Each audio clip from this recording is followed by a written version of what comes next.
Hey guys, so today I am going to show you how to make a large perch for many small birds.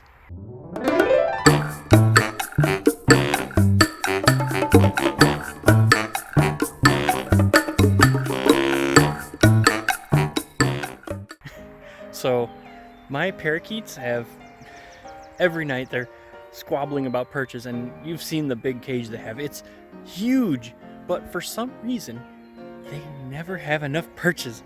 I have so many perches in there, but they only like a couple of them. So I'm going to try to make a big perch, going with kind of a pyramid design to give them enough perching space that they can be close enough together and not squabble for perches. So the first thing for this bird perch is selecting what you want to make it out of. So this is a homemade build, made with, I'm going to try to spend as little money as possible, if any, and I'm going to show you guys how to do that. So first things first, when selecting what you want for a parakeet perch, is you have to make sure that whatever wood you're going to use for it is bird safe. So what I like to use is a grapevine. So as you can see behind me here, there is a crazy view here. All this right here is grapevine. All this over here is all grapevine. I'm going to show you how to do a quick ID for that. So this right here is a rather large grapevine. I already cut it, that's why it's on the ground. But for early spring into winter, winter to early spring, you can ID grapevine because it's kind of got this see if you can see here, this kind of flaky bark here, and it's got these little dried snake tongues is what they're called. So that's a great way to ID the larger branches of it. And then this right here is a smaller branch of it. Again, it's got these very large snake tongues, if my camera will focus on it. So this very large kind of forked snake tongue, again, that's what they're called. But they use these to kind of grab onto other trees and branches so they can grow up on them. And they have, the thin branches have this really smooth bark. As they get older, it kind of gets flakier, like this piece over here. This right here kind of demonstrates the flaky bark perfectly. It just kind of flakes right off, which is great enrichment for parakeets, by the way. They absolutely love pulling this stuff off, which also means you need to get a lot of perches. Now, the way to tell grapevine apart, see this whole area here, we're trying to clear it out to make a garden, that's why we're getting in here. The biggest thing to worry about when looking for grapevines is this. So this is not a grapevine. This right here is in fact a poison ivy vine, and it grows in a lot of similar habitats. So the way to ID poison ivy in the winter and early spring is it's got all these little hairs almost coming off of it, and it kind of grows up, usually clings to the side of a tree or something. It can grow on its own like a freestanding vine, or like a, not really freestanding vine, but a freestanding bush, but that's a little harder to ID in the winter and early spring. But that's one of the main things to look out for when looking for grapevines for your parakeet. The next thing to do is to cut the lengths of grapevines that you want. I'm cutting several different width thicknesses of it too. So that right there's a rather thin one that I'm going to wrap around the thing when I'm done. And this thick one here looks like a really good structural piece. So I'm just going to use that, chop it right here. There we go. And you're going to do that obviously with a whole bunch of them.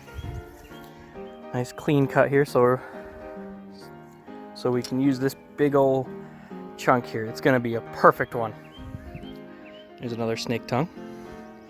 So this right here is actually a live grapevine, which is fine for your parakeets or budgies or any sort of bird that you use it for. Grapevine is a perfect thing. You can actually feed them grape leaves during the summer, as long as there's no pesticides on it.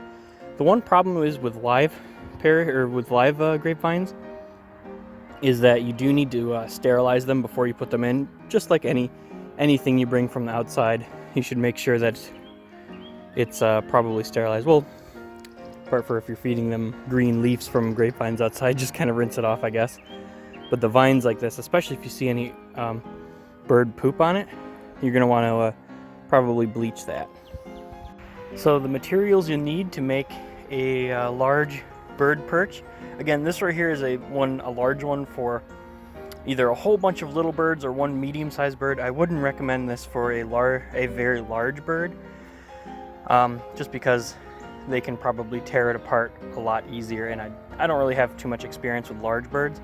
Anyways, so you'll need a screwdriver, some screws. Make sure they're not too long because you don't want the ends poking out where they can hurt them, or you can file those ends down once you're done.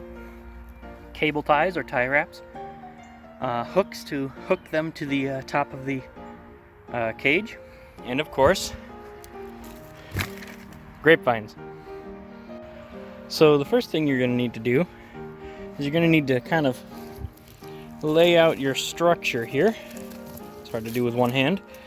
So I kind of was hoping to do almost like a pyramid kind of structure. So it's kind of like, you know, one hook on the top with kind of a square underneath and 4 supports that way. But I'm not sure how I'm going to do that. So I'm just going to kind of play around with the various vines here.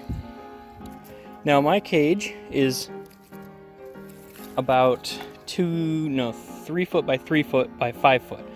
So it can't be any bigger than 3 foot.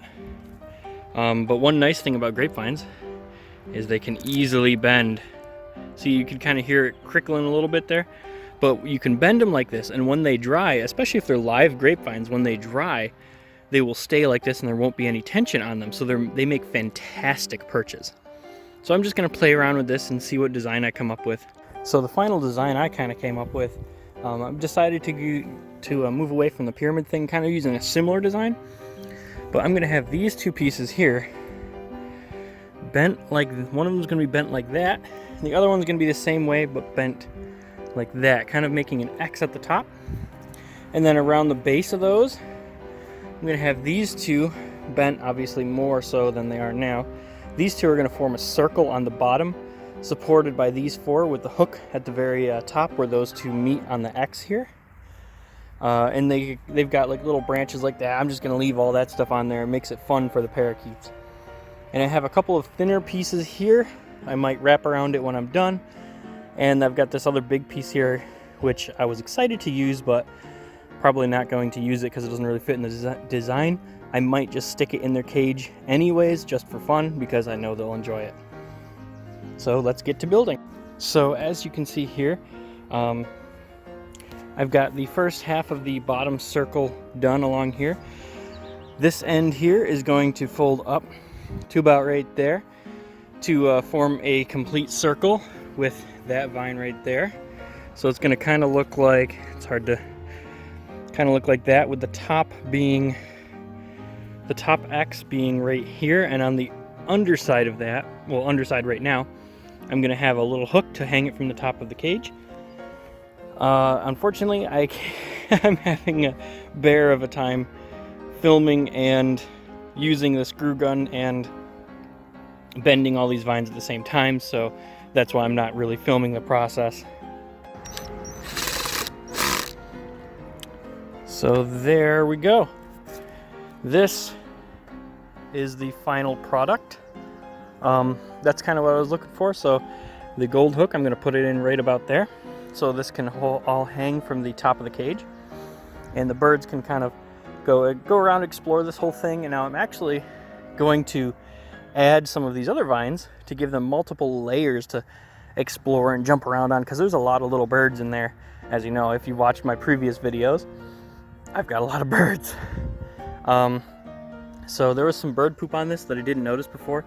So I'm actually going to take my knife, carve that whole section off, and then I'm going to bleach, use some light diluted bleach and bleach the whole thing, let it dry completely, rinse it, and then put it into the bird cage. But before that, I'm going to put some of these other vines on there.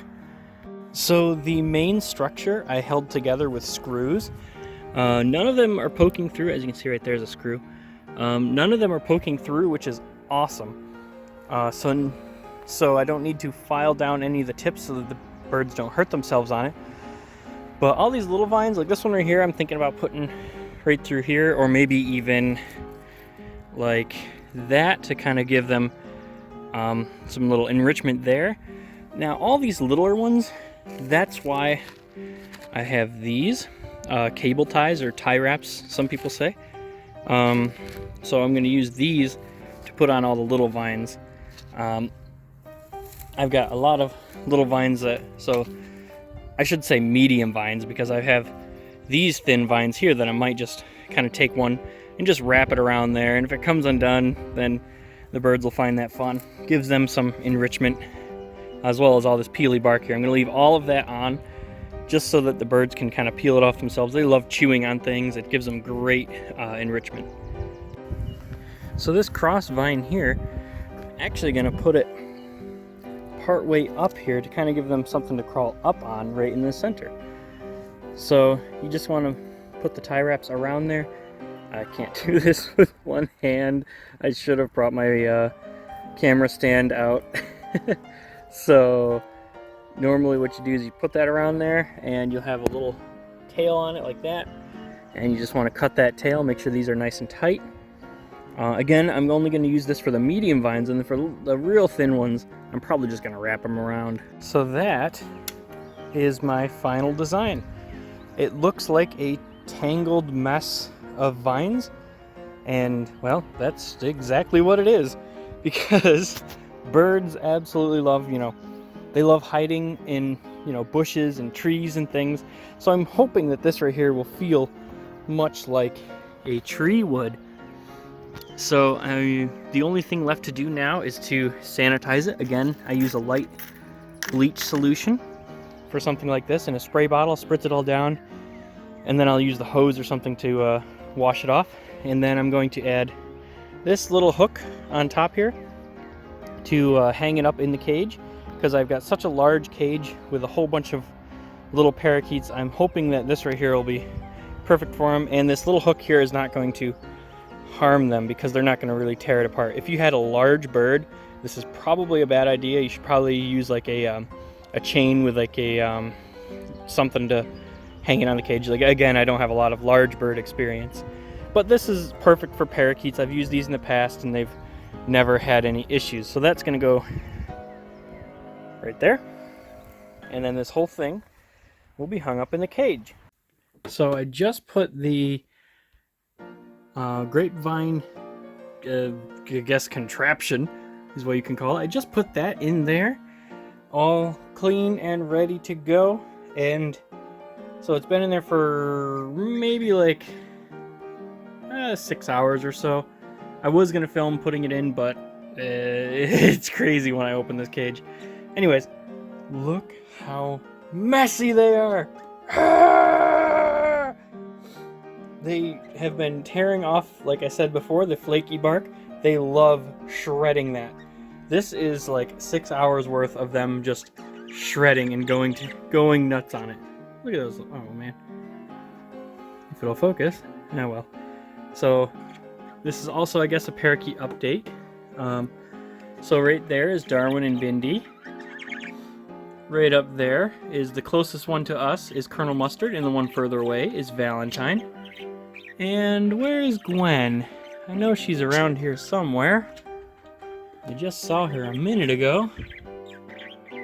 Oh, Gwen, where are you hiding? Oh, there she is. She is right there. I see you. I see you see me too. You goofy little parakeet. Well, anyways, so on the good side, they absolutely love this thing. Oh, I also put some peppers in there for them to eat too. Peppers are a great enrichment thing for them. It's healthy for them too. Fresh vegetables are always, well, not always, but usually pretty healthy for them depending on the vegetable. But anyways, yes. So overall, I think they really enjoy it, and I hope if you decide to build one, I hope it turns out this nice, and hope to see you on the channel soon. And that's all for today. Hope you liked what you saw here. If you did, then you can like and subscribe. If you didn't, let me know why in the comments. If you have any suggestions, also put that in the comments, and hope to see you again.